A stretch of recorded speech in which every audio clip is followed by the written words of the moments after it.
Buenas tardes.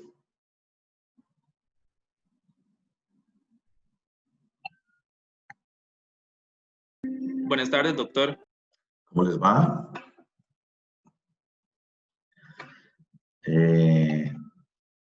Bien, tenemos 28 personas en este momento. Vamos a dar unos 3 minuticos para que se conecten los que faltan y arrancamos con la clase. Muchas gracias.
Bueno, buenas tardes. Mi nombre es Esteban Chávez. Soy profesor del curso de Fundamentos de Microbiología para Diplomado. Entonces los voy a estar acompañando en algunos módulos que me corresponde dirigirlos con ustedes.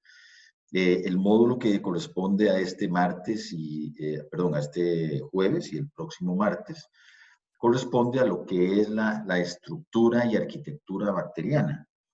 Y un poco la idea es que vayamos entendiendo a qué nos referimos cuando hablamos de una célula procariota. Y es muy importante hacer el contraste con lo que es una célula eucariota. ¿Okay? Entonces vamos a estar viendo una serie de características, estructuras, funciones que son fundamentales que entendamos porque muchas de las estructuras procariotas, por ejemplo, sirven como blanco terapéutico para antibióticos. Entonces es importante que sepamos cómo funciona, para qué sirve, dónde se localiza, de manera que podamos entender, por ejemplo, por qué se utiliza uno u otro antibiótico. Esto para poner un ejemplo muy práctico de qué es relevante que entendamos esto. ¿Okay? La presentación, como bien pueden ver ustedes ahí, es una presentación que me facilitó mi colega Norman Rojas, que también es profesor de este curso y que además es el decano de la facultad. Entonces, por eso la presentación lleva su nombre, porque él la estructuró y muy amablemente me la facilitó.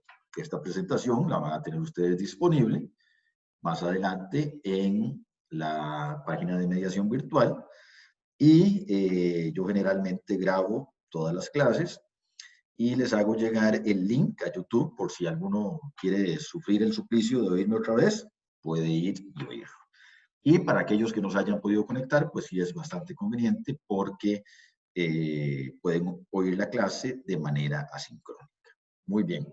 Nada más recordarles, en la medida de lo posible, ahora en esta nueva modalidad virtual, eh, a veces puede ser un poco difícil establecer un diálogo, pero sí les pido que cualquier duda, cualquier pregunta, cualquier inquietud, en cualquier momento, por favor, me interrumpen y activan su micrófono o alzan una manita, prenden la cámara, si tienen la posibilidad, y formulan la pregunta que tengan a bien. Disculpen. Si la pregunta surgiese más adelante, sepan que tal y como les indicó Carlos Chacón o como les indicamos nosotros en la introducción, estamos en la anuencia total de atenderlos vía correo electrónico o cualquier modalidad que ustedes consideren conveniente. Muy bien, vamos a arrancar con la clase, con la primera parte de la clase que vamos a abarcar el día de hoy. Entonces, aquí tenemos el dibujo, el diagrama de lo que es una célula eucariota. Y una célula eucariota, como su nombre lo dice, eucariota se deriva del hecho de que tiene un núcleo verdadero. Y estos son conceptos básicos que yo estoy seguro que ustedes ya traen de su educación secundaria y probablemente de algún curso que estén llevando o hayan llevado a nivel universitario. Entonces recordemos que una célula eucariota, como todas las células que nos componen a nosotros somos seres eucariotas, reciben su nombre primeramente porque precisamente tienen lo que se denomina un núcleo verdadero. Y cuando hablamos de un núcleo verdadero, estamos hablando de que el contenido, el material genético, el ADN, está compartamentalizado. Y eso es muy importante. Eso no quiere decir que la célula procariota, que es lo que nos interesa para efectos de esta clase, la célula bacteriana, no tenga ADN. Eso no quiere decir que la célula bacteriana no tiene ADN. Sí lo tiene. Pero la diferencia entre una y otra es o radica básicamente en la compartamentalización de ese ADN. Entonces vamos a ir viendo este diagrama, que es un recordatorio, y vamos a ir haciendo el contraste con lo que es la célula procariota, que es lo que nos interesa. Entonces, el ADN, la información genética que determina todas las características que va a tener un ser vivo, les decía que en la célula eucariota está compartamentalizado. Entonces vamos a tener el ADN rodeado por una doble bicapa lipídica. Y esto es un tema que vamos a ahondar un poco más en detalle ahorita.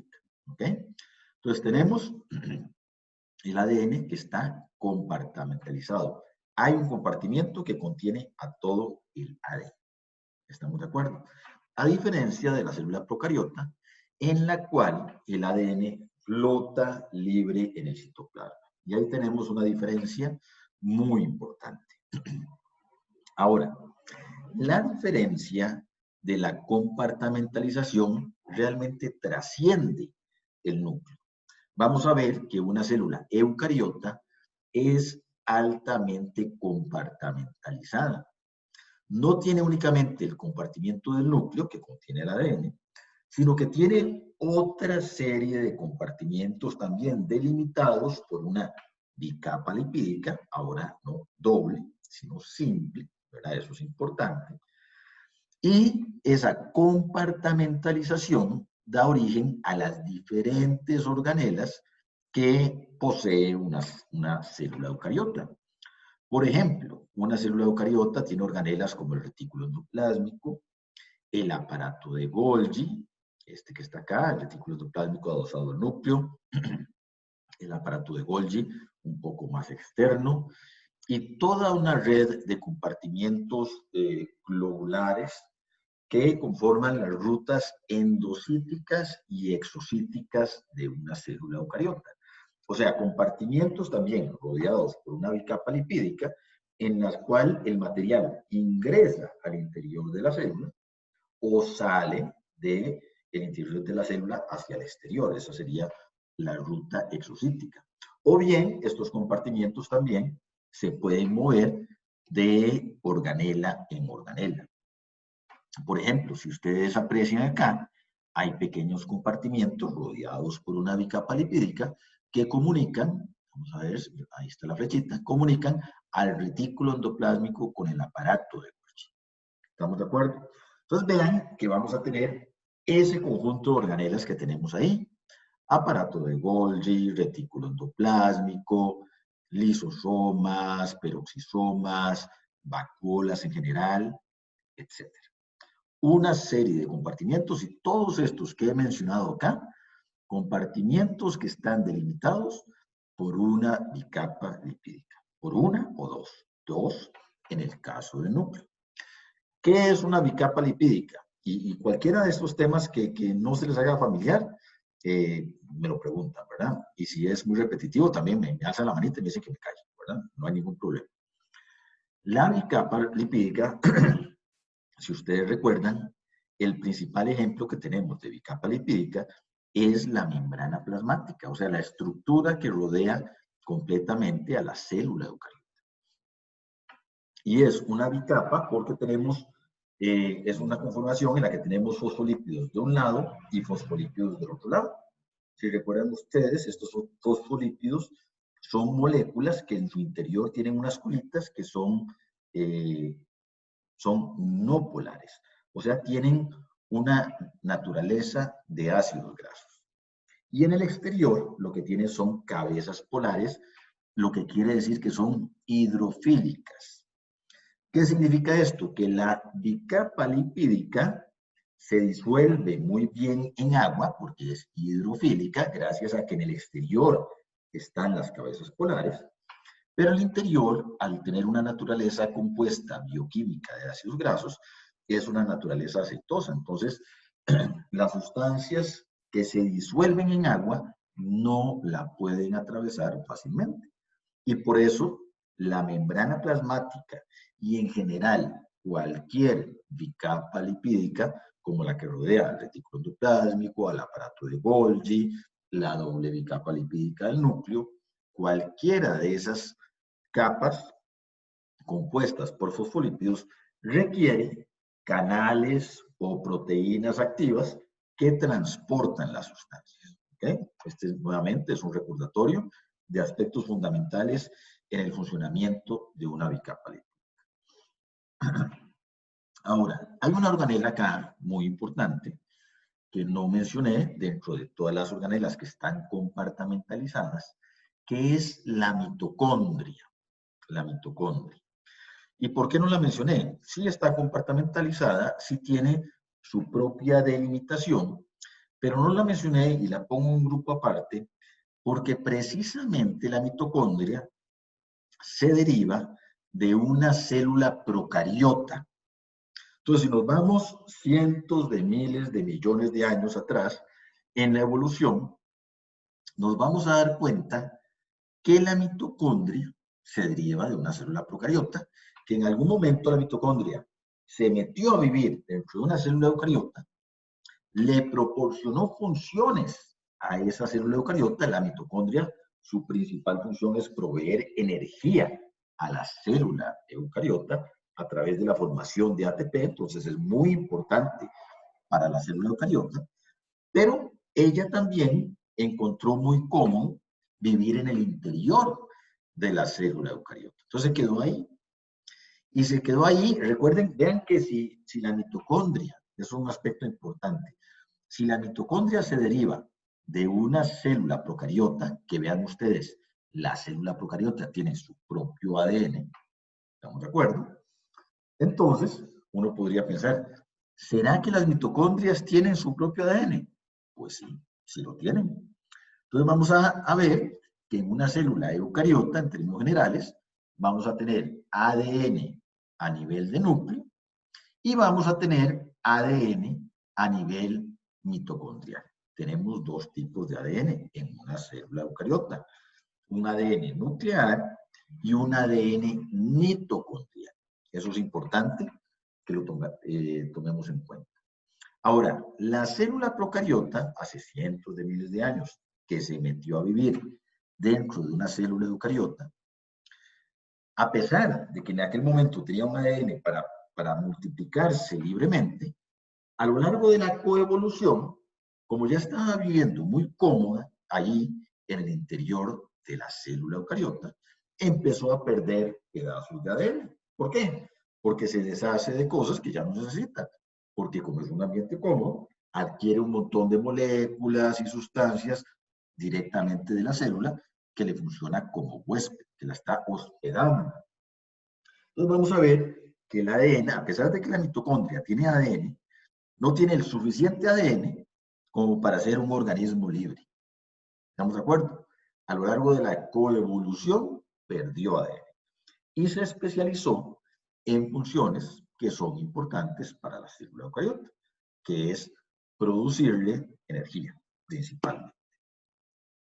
Un aspecto muy importante, que tal vez se sale un poco de este curso y de esta clase en particular, pero que es bueno tocar, probablemente ustedes lo hayan oído, pero es importante que entendamos que el ADN mitocondrial proviene de la línea materna. Las mitocondrias, todo el ADN que tiene cada uno de ustedes, proviene de su mamá, no proviene de su padre. ¿Por qué? Porque en el proceso de concepción, cuando el espermatozoide se une e introduce la cabeza del espermatozoide en el óvulo, el espermatozoide, ustedes saben que tiene una cola, un flagelo que le da movilidad. Y ese flagelo es muy rico en mitocondrias que le dan energía para que se mueva. Pero resulta que en el momento que se da la concepción, únicamente entra la cabeza del espermatozoide y la cola se queda afuera. Por esa razón, cuando un óvulo es fecundado por el espermatozoide, ese óvulo va a contener únicamente mitocondrias de la línea materna, mitocondrias de la madre. Por eso, todo el ADN que tiene cada uno de ustedes proviene de sus madres y no de sus padres. Eso es un aspecto importante que hay que tomar en cuenta. Ok, muy bien. Entonces, ya vimos la serie de compartimientos que tiene una célula eucariota. Lo vamos a contraponer con la célula procariota. Nada más mencionar algunos aspectos importantes. ¿Cuál es la función de estos compartimientos?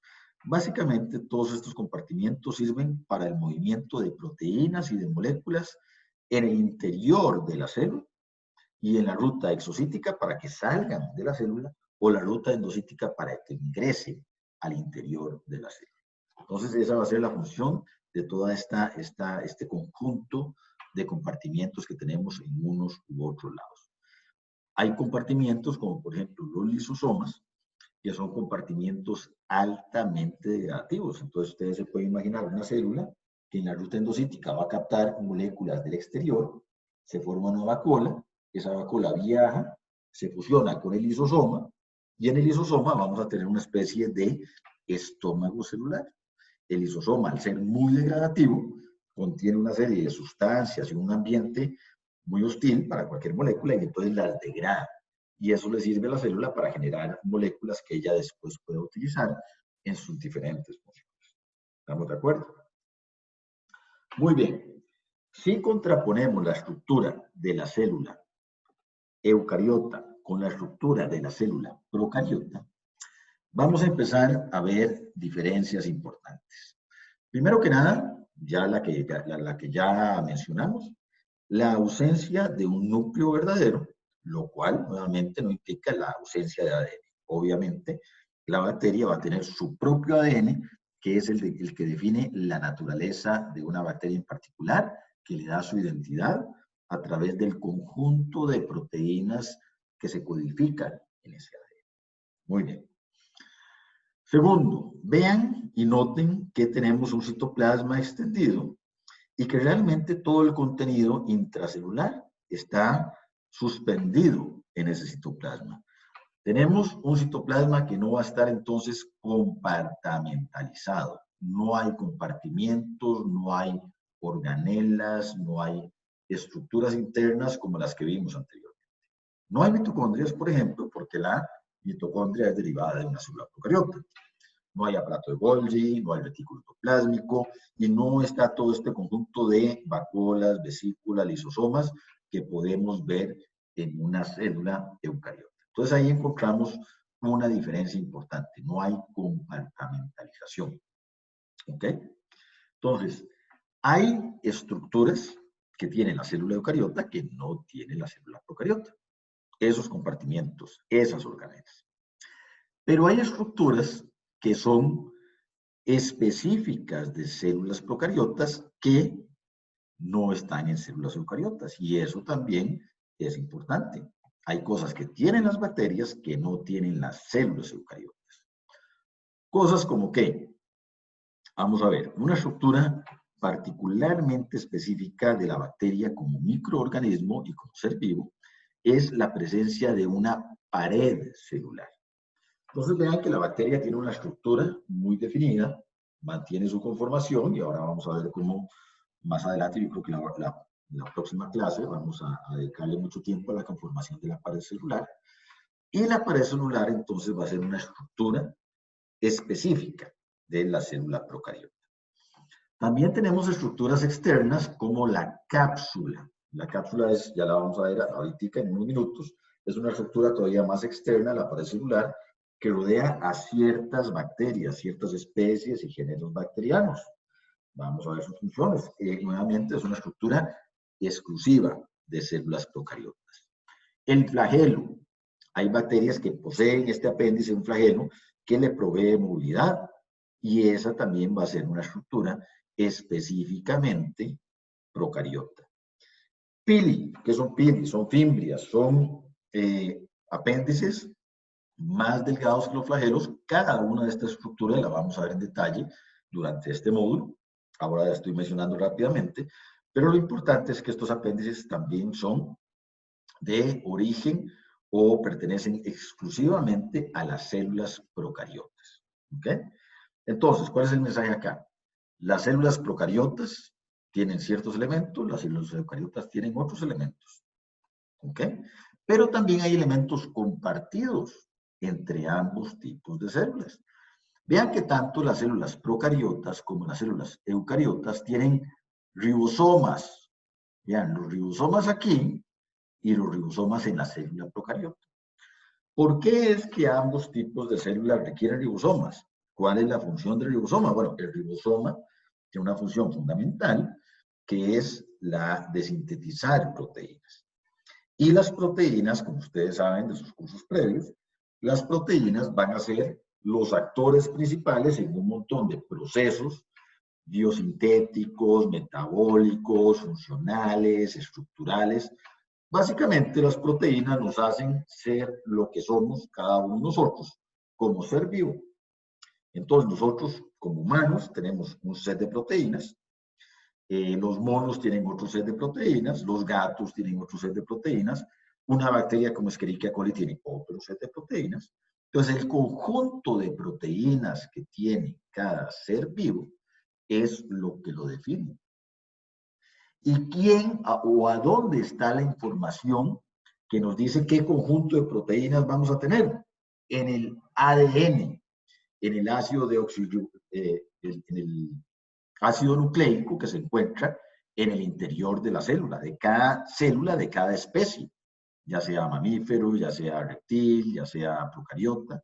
Ahí está codificado el conjunto de proteínas que vamos a tener.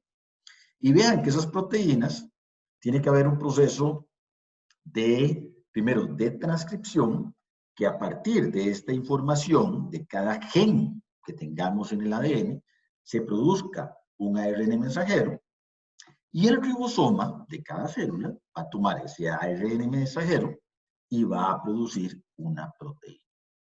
Por esa razón, cada célula viviente necesita sus propios ribosomas. Por eso es un elemento que es compartido entre células eucariotas y células procariotas. ¿Estamos de acuerdo? Entonces, como hay diferencias entre unas y otras, también tenemos elementos compartidos. Otro elemento que tienen compartidos las células procariotas y las células eucariotas es la presencia de la membrana plasmática. Recuerden que mencionábamos extensivamente la presencia de bicapas lipídicas en las células eucariotas, a nivel de membrana plasmática y a nivel de los diferentes compartimientos que contiene en su interior. Entonces tenemos bicapa lipídica no solo en la superficie, sino en las diferentes orgánulas. Bueno, resulta que las células procariotas, las bacterias, también tienen una bicapa lipídica. Lo que pasa es que únicamente la tienen a nivel de membrana plasmática. No la van a tener en su interior formando compartimentos. Pero sí tienen una bicapa lipídica. Veanla acá. Esta que está acá es la membrana plasmática o membrana citoplasmática o bicapa lipídica, se puede conocer con diferentes nombres, de la célula procariota. Entonces, la célula procariota, al igual que la célula eucariota, está delimitada por una membrana plasmática o bicapa lipídica. Entonces, mensaje acá, diferencias y similitudes entre células procariotas y eucariotas. Estructuras exclusivas de las células eucariotas, estructuras exclusivas de las células procariotas. ¿Ok? Muy bien. Ahora, ya yéndonos un poco a ver entonces cuáles van a ser estas estructuras de las células procariotas, primero vamos a tocar un tema que es fundamental en la bacteriología, que es la morfología de la célula procariota. No todas las células procariotas son iguales, tienen morfologías diferentes. La morfología, y esto es un término importante que vamos a tocar acá, es la morfología microscópica. O sea, cómo se ven cuando uno hace la examinación de la bacteria en el microscopio. Vamos a ver en este módulo también que para poder verlas, para poder apreciarlas, tenemos que hacer lo que llamamos tinciones bacterianas. O sea, tenemos que agarrar la bacteria, la vasta mayoría de las bacterias realmente son transparentes, son translúcidas. Si no agarramos y las pintamos con algún color, con algún colorante, no las vamos a apreciar. Y eso va a ser tarea de ustedes explorar un poco sobre este tema de las tinciones. ¿Ok? Pero una vez que las coloreamos, nos vamos a dar cuenta que tenemos diferentes formas, que son las que tenemos acá. Tenemos algunas que son totalmente circulares y ellas se conocen, como su forma lo indica, se conocen como cocos. ¿Estamos de acuerdo? Entonces ustedes ven una pelotita y entonces se le conoce como un coco. Es una esfera, completamente una esfera redonda. ¿Ok? Hay algunas que son unas esferas un poco alargadas, pero generalmente son esféricas. Dentro de los cocos tenemos bacterias muy importantes, como por ejemplo, y ya con estos nombres es importante otro elemento dentro de la bacteriología. Es importante que nos acostumbremos a los nombres de los géneros y las especies comunes en la bacteriología. Y nos acostumbremos también a cómo escribirlos adecuadamente. Hay una ortografía bacteriológica que es importante que ustedes se vayan acostumbrando. Y otra cosa que es muy importante es que vayan asociando esos nombres, que tal vez ahora en este momento tal vez les suena raro, pero al final del curso les van a ser muy familiares. Irlos asociando con una serie de patologías que son importantes, de entidades clínicas que son importantes. ¿Ok? Entonces, dentro de los cocos famosos que tenemos por ejemplo el Staphylococcus. Y el Staphylococcus es importante porque es un habitante normal de nuestra flora. Ya vieron la semana pasada con Carlos, vieron lo que es el concepto de la flora normal. Pero además, Staphylococcus es una bacteria clínicamente muy importante. Puede producir abscesos a nivel de piel, o sea, infecciones dérmicas. Puede producir intoxicaciones alimentarias. Más adelante en el curso van a tener un módulo conmigo para ver eso. Es una bacteria clínicamente muy importante. Puede producir infecciones nosocomiales a nivel de sepsis, o sea, una infección en la sangre, qué sé yo. Es una bacteria muy importante y muy frecuente. Tenemos otro género importante que es un coco, que es el Streptococcus. Y dentro del Streptococcus tenemos diferentes especies, como Streptococcus pyogenes, que puede también producir infecciones a nivel de piel, Streptococcus pneumoniae, que como su nombre lo indica, puede producir neumonía o puede producir otitis media, entre otras cosas, ¿verdad? Entonces tenemos Streptococcus muy importantes, ¿ok? Y tenemos otro género de cocos muy importantes que son las neiserias. Y dentro de las neiserias tenemos dos que son clínicamente muy importantes. La primera, la Neisseria gonorrea, que es una bacteria que produce una entidad a nivel de, es una entidad venérea, o sea, de transmisión sexual, y produce problemas a nivel de tracto genitourinario. Y tenemos la Neisseria meningitidis, que como su nombre lo indica, produce problemas a nivel de meninges, o sea, entidades clínicas a nivel de sistema nervioso central. Entonces, produce una meningitis, que es un problema bastante serio, ¿verdad? Entonces, cocos muy famosos, esos que les puedo mencionar en este momento, hay más, pero les estamos dando ejemplos.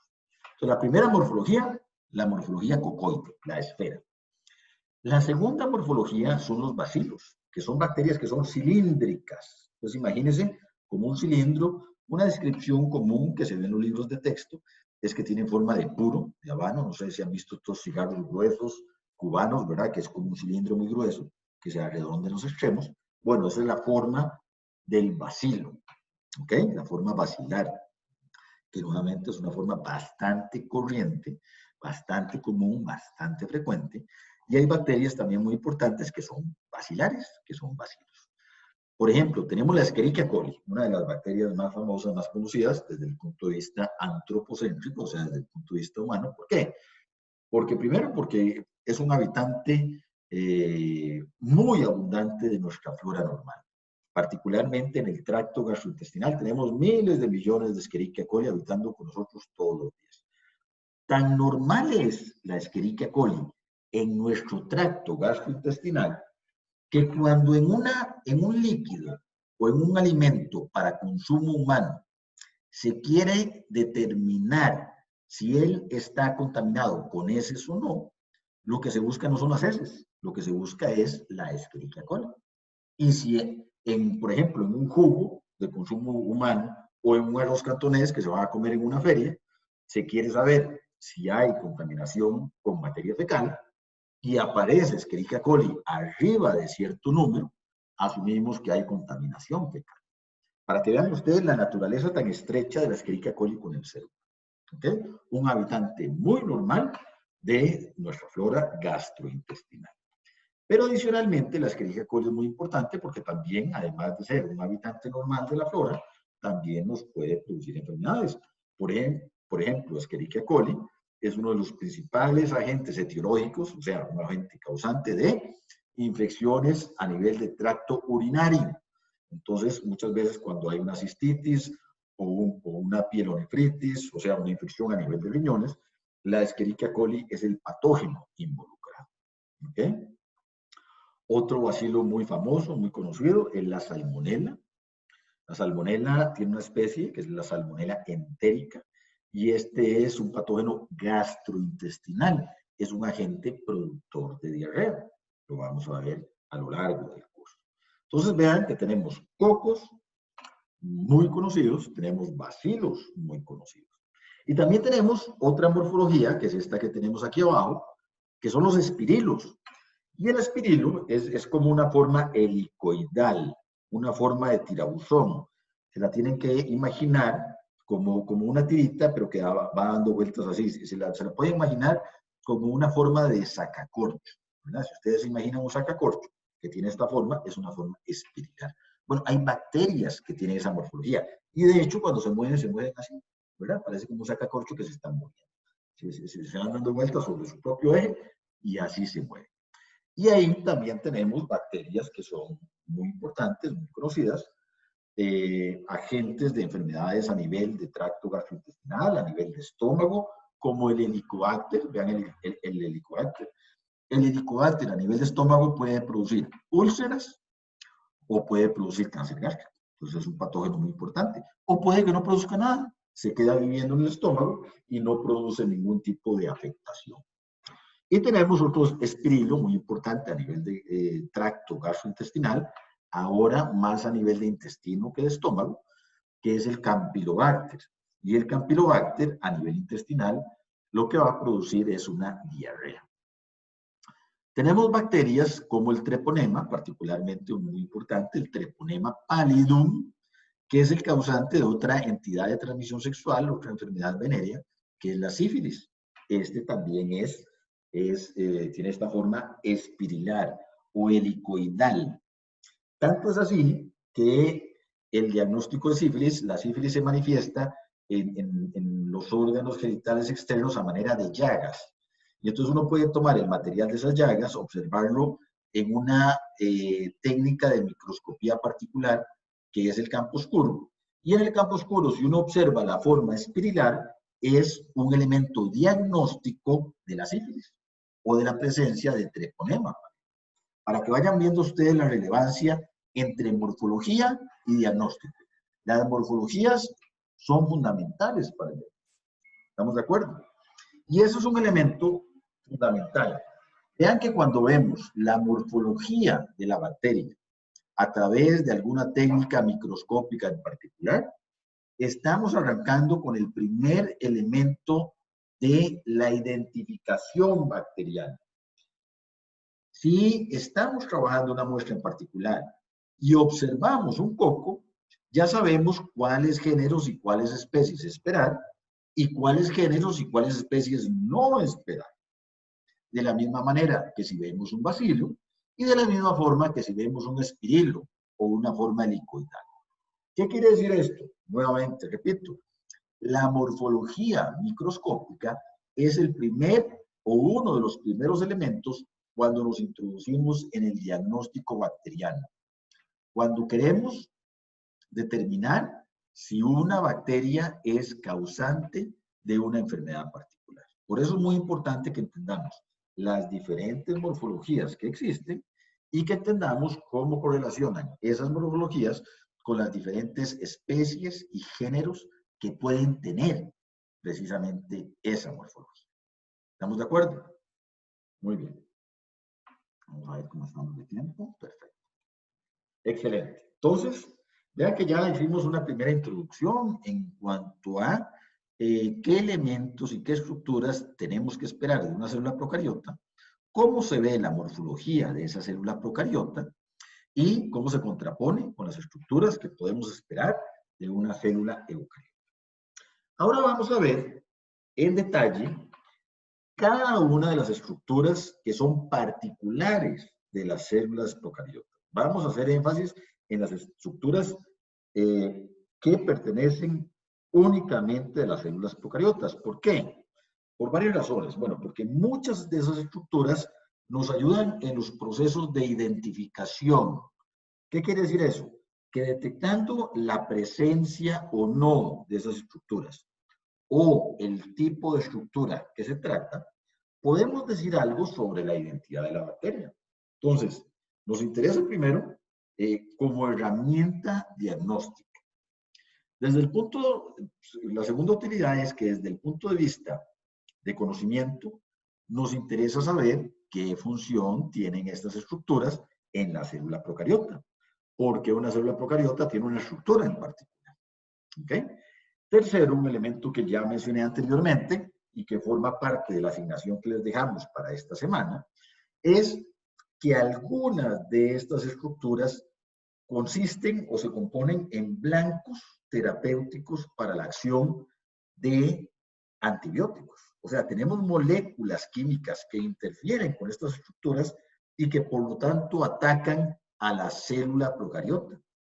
Y eso nos lleva a un elemento muy importante que quiero que ustedes mediten a lo largo de este módulo, que es el concepto de toxicidad selectiva.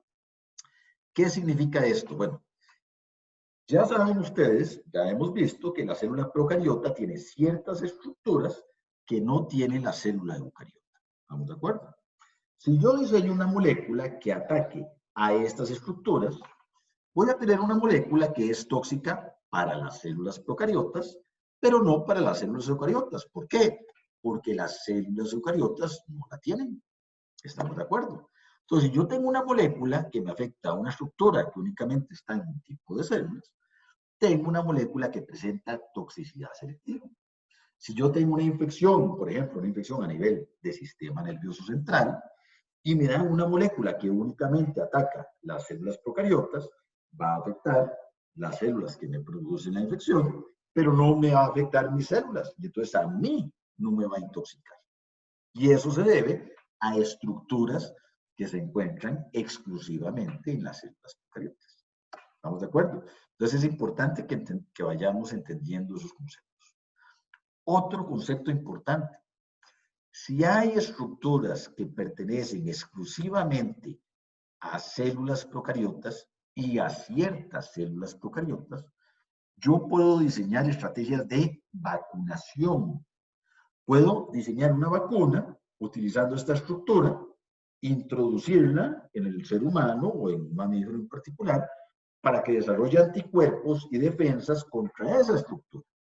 Y eso es una estrategia muy válida y de hecho muy exitosa que proporciona protección y por lo tanto consiste en las bases moleculares de una vacunación exitosa. Por ejemplo, más adelante en el curso vamos a ver que la vacuna, que es muy exitosa contra Haemophilus influenza, una bacteria en particular que produce problemas a nivel del sistema nervioso central, meningitis, es precisamente la cápsula bacteriana de esta bacteria. Una de las vacunas más exitosas que se han hecho contra patógenos bacterianos. ¿Okay? Entonces, por eso es importante, por eso es que nos tomamos tiempo para que ustedes entiendan cómo se ve una bacteria y qué estructuras tiene. Para que entiendan la función de las estructuras, para que vean cómo la detección de esas estructuras nos ayuda desde el punto de vista diagnóstico y para que entendamos cómo la utilización de esas estructuras nos sirve para tratar a las bacterias y para prevenir infecciones bacterianas. ¿Ok? Entonces, vamos a comenzar con las estructuras externas a la pared, o sea, lo más externo que podemos encontrar en una célula procariota.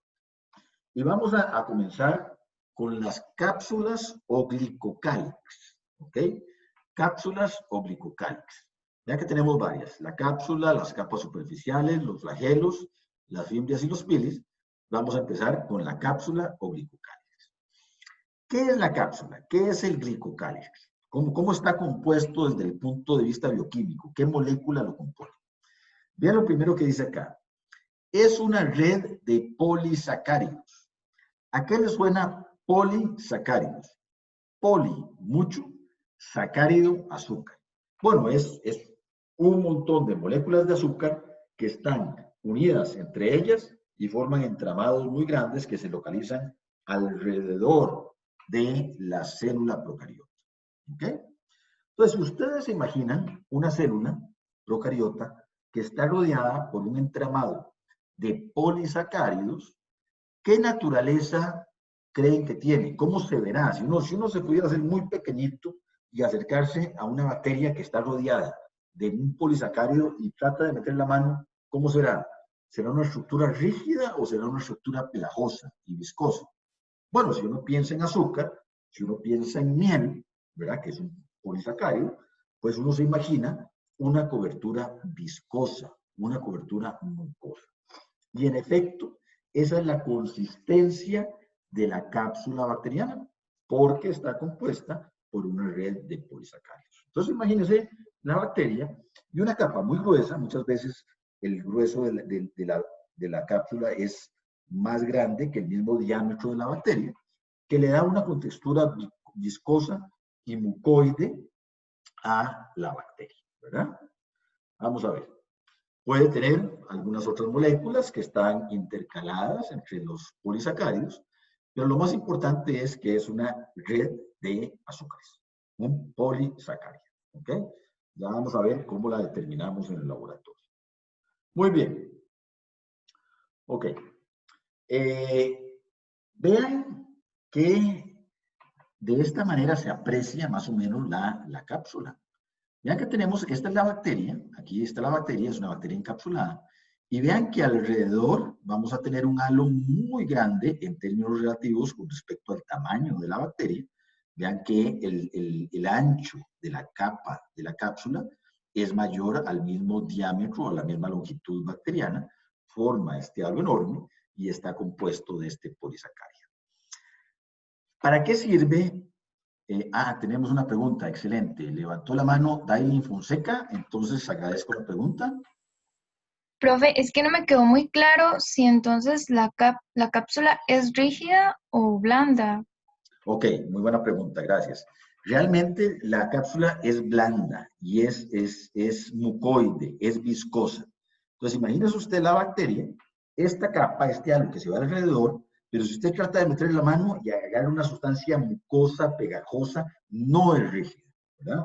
Yo cuando mencioné rígida, era que estaba formulando la pregunta generalmente cuando doy esta clase presencial, yo formulo la pregunta y espero que ustedes especulen un poco, ¿verdad? Entonces yo formulé la pregunta de ¿cómo creen que sea? ¿Rígida o mucoide? ¿Rígida o viscosa? ¿Realmente es viscosa? ¿Realmente es mucoide? ¿Realmente es blanda? ¿Quedó claro? Sí, profe, muchas gracias. Gracias a usted por la pregunta. Ojalá sigan preguntando un montón. Perfecto. Muy bien. Entonces vean que tenemos aquí en la lista una serie de funciones que se le ha atribuido a la cápsula bacteriana. Pero de todas esas funciones que están ahí listadas, lo que más me interesa que se lleven, la principal función, por mucho, es que la cápsula es un elemento que tienen ciertas bacterias, vamos a ver que no todas las bacterias lo tienen, ciertas bacterias es un elemento de protección contra el sistema inmunológico. Esa es la principal función de la cápsula bacteriana. Es un escudo de protección contra el sistema inmunológico. ¿Estamos de acuerdo? Dentro del sistema inmunológico, creo que lo vamos a ver más en detalle más adelante en el curso, y probablemente algunos elementos de ustedes del sistema inmunológico ya lo conozcan. Pero dentro del sistema inmunológico es importante que entendamos que hay dos ramas. La rama celular y la rama humoral. La rama celular consiste en células de nuestro sistema que son fagocitos. O sea, son como perros de traba, como hienas, que andan persiguiendo a los patógenos, encuentran al patógeno, lo fagocitan, o sea, se lo comen, lo ingieren, lo introducen en su interior, se lo llevan al lisosoma, que es muy degradativo en este tipo de células, y desaparecen al patógeno que ingirieron. ¿Estamos de acuerdo? Ese proceso de la rama celular de la inmunología se llama fagocitosis. ¿Ok? Hay células, oigan estos nombres, células como el neutrófilo, células como el macrófago, que literalmente persiguen a los patógenos, los alcanzan, los comen y se los llevan al lisosoma y los degradan. Eso se llama fagocitosis. Resulta que las bacterias que son encapsuladas son resistentes a la fagocitosis. Un macrófago no puede ingerir fácilmente a una bacteria encapsulada. Un neutrófilo no puede degradar fácilmente a una bacteria encapsulada. Entonces vean cómo la cápsula funciona como un escudo contra el sistema inmunológico. Muy importante, ¿ok? Esto es dentro de la rama celular. Dentro de la rama humoral, vean que el sistema inmunológico tiene una serie de moléculas, como los anticuerpos y como el complemento, que lo que hacen es atacar a los patógenos. Por ejemplo, las moléculas del complemento, que es una herramienta del sistema inmune, si ustedes se imaginan una bacteria, el complemento que libera el sistema inmunológico, lo que hace es que es como pegarle balazos a la bacteria. Pegarle balazos le genera una serie de poros en la membrana y la bacteria estalla. ¿Estamos de acuerdo? Entonces, el complemento son moléculas que libera nuestro sistema inmunológico para atacar a los patógenos. Resulta que la cápsula bacteriana también tiene un elemento de protección contra el complemento. ¿Estamos de acuerdo? Entonces, vean que la principal función de la cápsula bacteriana es precisamente funcionar como elementos de protección contra el sistema inmunológico, tanto en la rama celular, evitando la fagocitosis, como en la rama humoral, siendo un escudo anticomplemento. Esa es una de las principales funciones de la cápsula bacteriana y la que quiero que se lleven como mensaje de esta clase. ¿Ok? Muy bien.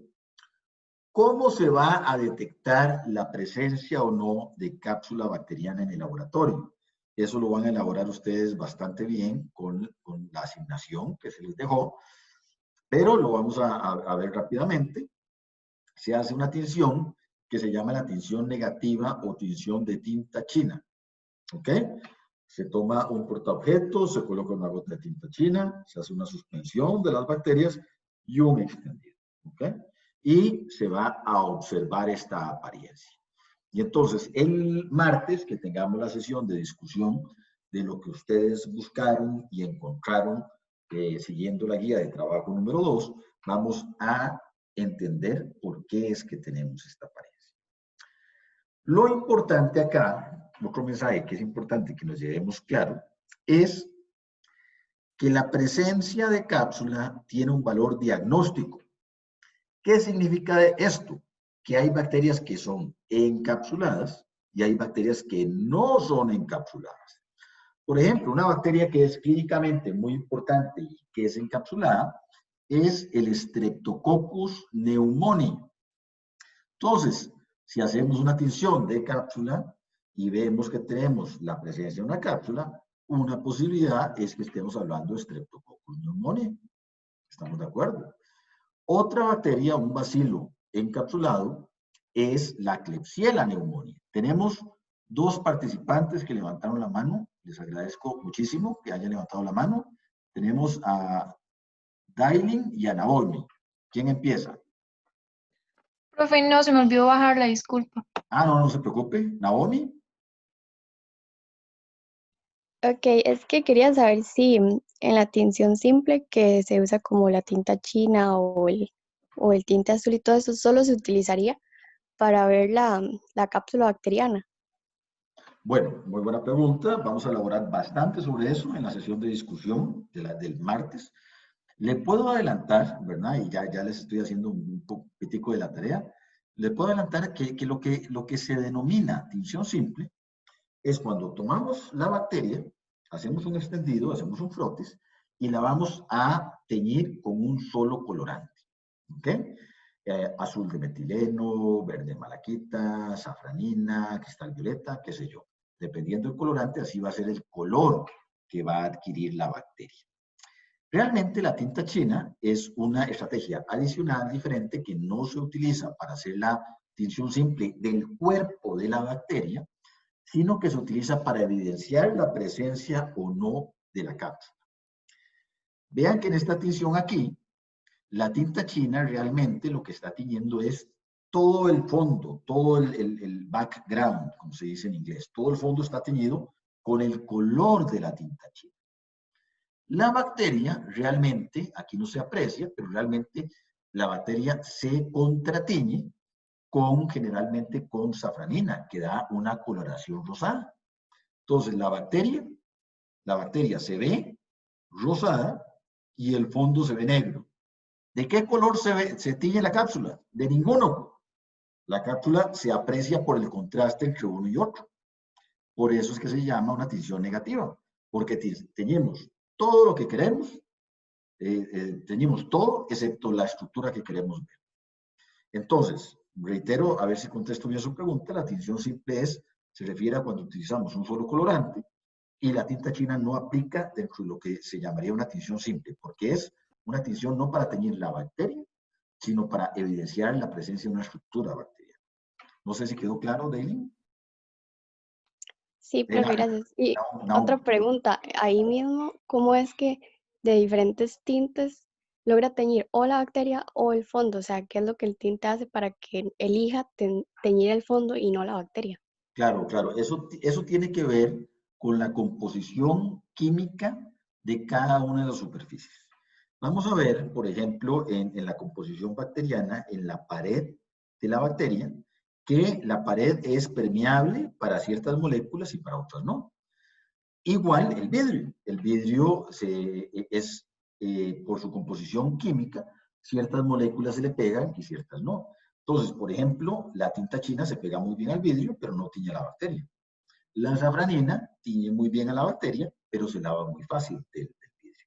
Entonces, eso, muy buena pregunta, excelente pregunta. Eso depende de la composición química de cada una de las superficies. ¿Cómo sabemos eso? Bueno, primero, de una manera empírica, los primeros científicos que comenzaron a trabajar con esto ponían bacterias en un vidrio y probaban diferentes moléculas para teñirlas.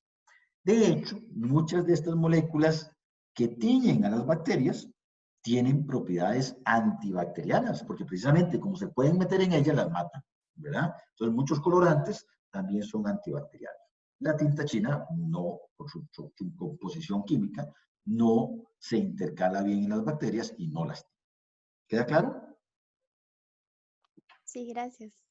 Perfecto, muchísimas gracias por las preguntas. Doctor. Muy bien. Ajá. ¿Otra pregunta? Ok, muy bien, seguimos. Entonces, les decía que la presencia o no de la cápsula es muy importante desde el punto de vista diagnóstico. Que una bacteria tenga cápsula ya nos habla del tipo de bacteria que puede ser. Y otra cosa muy importante que nos tenemos que ir haciendo la idea. Creo que esto no lo puse en la tarea, pero lo podemos traer a colación la próxima semana que hagamos la discusión. La presencia de la cápsula se puede ver microscópicamente, pero también se puede suponer por lo que llamamos la morfología colonial. Y la otra semana les traigo fotos para que vean cómo se evidencia eso. Pero ustedes yo creo que ya van sabiendo más o menos, bueno, no sé qué tanto han tenido la oportunidad de practicar en bacteriología y ver las colonias bacterianas. Pero bueno, podemos apreciar fotos en las cuales la bacteria crece en un medio sólido que está chorreado en una placa de Petri. Crece, voy a parar aquí porque Sofía Quesada levantó la mano. A ver, Sofía. Profe, yo tengo una duda con respecto, digamos, cuando uno usa la estructura para un diagnóstico y se da cuenta que tiene una cápsula, ¿eso va ligado inmediatamente a una morfología específica o uno también se tiene que fijar como en la forma de la bacteria dentro? O lo puede ligar, digamos, qué sé yo, que si tiene una cápsula ya uno sabe que es como un cocos o algo así.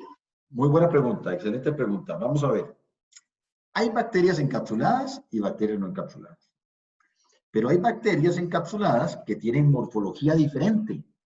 Por ejemplo, hay cocos encapsulados, Streptococcus pneumoniae. Hay bacilos encapsulados, Klebsiella pneumoniae. Vean qué casualidad, las dos se llaman neumonía y eso ya nos va hablando de que, mira, algo tiene que ver la cápsula con la facilidad para producir neumonía.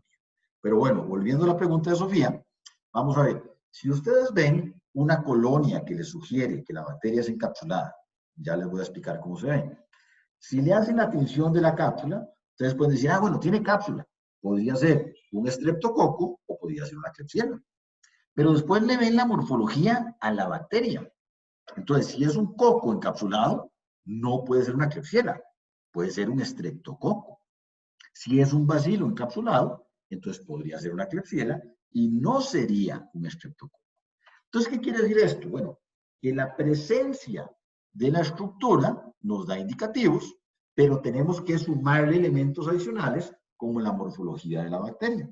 Y vamos a ver después, más adelante en el curso, que además de eso le caemos con un panel bioquímico, genético, que ya nos da la identificación completa. Pero la pregunta que nos hace Sofía es muy relevante, porque vean que estamos entrando en el campo de la identificación bacteriana. Entonces, el hecho de que haya cápsula nos delimita el número de bacterias, pero adicionalmente tenemos que ver la morfología de la bacteria que está encapsulada. No sé si eso responde su pregunta, Sofía. Sí, profe, muchas gracias. Perfecto, gracias a usted, Sofía. Entonces, les decía que a nivel de la morfología colonial uno también puede suponer si la bacteria está encapsulada o no. Vean que la cápsula es un polisacárido y dijimos que el polisacárido es suave, es viscoso, es flexible. Bueno, resulta que las colonias que forman las bacterias que tienen cápsula, precisamente por tener tanto polisacárido, adquieren esa conformación. Si ustedes ven una colonia no encapsulada, va a ser un circulito redondito, muy delimitado, mientras que la colonia de una bacteria encapsulada, como una Klebsiella pneumoniae o como un Streptococcus pneumoniae, va a tener la apariencia de una gota de leche condensada. Se va a ver extremadamente mucoide, precisamente por la presencia de la cápsula. Entonces, la presencia de la cápsula la podemos determinar con la tinción de tinta china, pero la podemos prever por la morfología colonial. Tenemos una pregunta de Esteban Vargas. Gracias, Esteban. Sí, doctor, es que hace un rato estaba haciendo la pregunta, pero se me cerró el micrófono. Es que acá dice que usualmente se usa tinta china o roja de rutenio. ¿Cuál es más común? Muchísimo más común la tinta china. Y la otra, usted mencionó dos bacterias que uno podía sospechar más o menos si había cápsula. ¿Las podría repetir? Claro que sí, cómo no. Una de ellas es Streptococcus pneumoniae. Streptococcus pneumoniae. La otra es Klebsiella pneumoniae.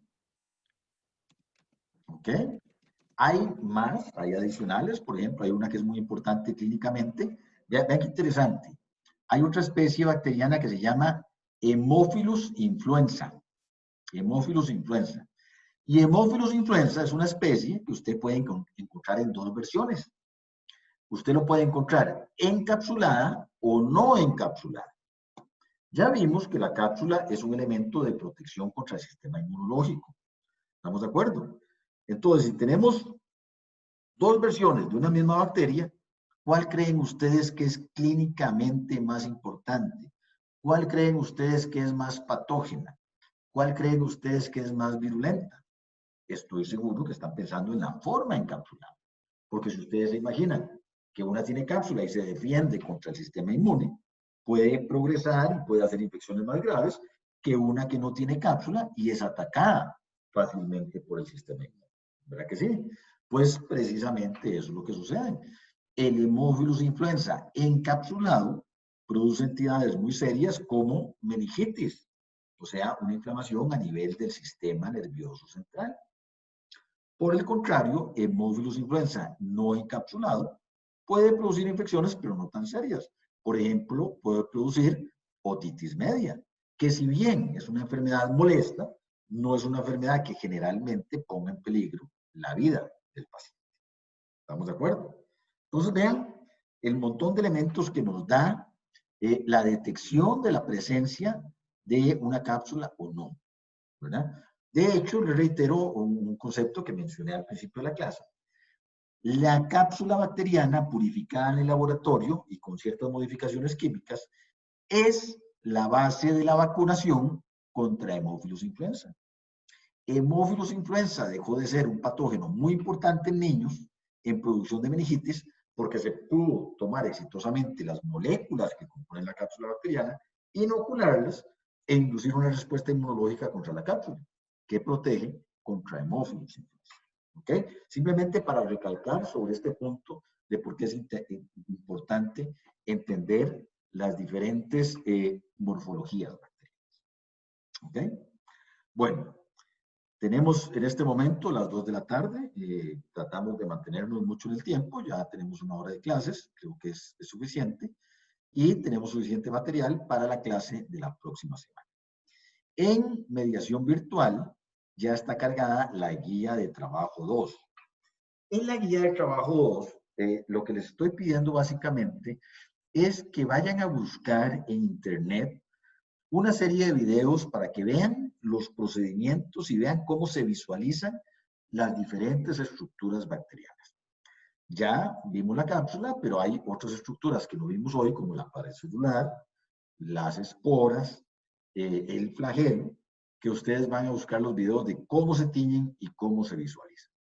¿Por qué es importante esto? Bueno, nosotros tenemos generalmente durante las prácticas presenciales una práctica muy bonita en la cual ustedes tienen las diferentes estructuras. Bueno, este año, por las condiciones particulares, van a ver ustedes cómo se tiñen, ¿verdad? Y desde el punto de vista conceptual, van a aprender exactamente lo mismo, nada más que lo van a ver. Y me interesa mucho que vean ustedes el procedimiento, que me discutan las cuestiones que yo les pregunté, para que después en la sesión de discusión hablemos sobre los aspectos prácticos de cada una de las tensiones, en el contexto de lo que ustedes me estuvieron preguntando hoy. Una tensión simple, una tensión compuesta, por qué esta molécula para esta tensión, qué sé yo. Ese tipo de elementos para que nos quede muy claro y completemos también la parte práctica asociada a esta clase. ¿Ok? Vamos a dejarlo en 1 hora por hoy. No sé si tienen alguna pregunta adicional. Bueno, creo que... Profe. Sí, dígame. Perdón, no es de la clase, es que yo entré unos minutitos después porque tenía problemas de internet y no sé si pasó lista y quedé fuera por... No pase lista, no pase lista. Voy a grabar la clase, la subo a YouTube y les mando el link. ¿Ok? Entonces no se preocupe por eso, porque cualquier cosa que no haya oído, ahí va a quedar en internet para que usted la vea, la oiga y pueda transcribir la clase adecuadamente. Y no, ahora no pase lista, voy a preguntarle a Carlos cuál es la dinámica con la lista, sobre todo para las sesiones de discusión, ¿verdad? Que es muy importante que estemos todos, les voy a hacer preguntitas y todo. Entonces no hay ningún problema. ¿Alguna pregunta adicional? Profe, yo también, en la clase entonces, ¿este tema queda acá o lo seguimos el próximo martes? Este tema lo seguimos el próximo martes, exactamente. Ok, perfecto. Estamos a la Gracias. mitad del módulo. A la mitad del módulo nos falta ver flagelos, nos falta ver pared celular, nos falta ver esporas. ¿Alguna otra pregunta? Bueno, nada más quiero terminar agradeciéndole sobremanera las preguntas que me hicieron. Es muy gratificante para uno como profesor virtual que está del otro lado, saber que están ahí y están interesados y además que hacen tan buenas preguntas. Nos vemos el martes, si todo lo permite. Chao. Gracias. Profe, disculpa, en último momento, si tenemos alguna duda sobre la tarea, ¿cómo nos podemos contactar? Me mandan un correo mi dirección está en el programa, es esteban.chaves@ucr.ac.cr, está en el programa. Y en la lista de el grupo de WhatsApp que generó Carlos, también está mi número de teléfono. Si alguien quiere generar alguna pregunta por WhatsApp directamente a mi teléfono, también no hay ningún problema, yo con mucho gusto los atiendo. Por esas 2 vías estamos evacuando dudas en cualquier momento. ¿Ok? Muchas gracias, hasta luego. Gracias, que pasen buena tarde. Hasta luego. Gracias, doctor. Hasta luego. Hasta luego, Chao, gracias. Gracias.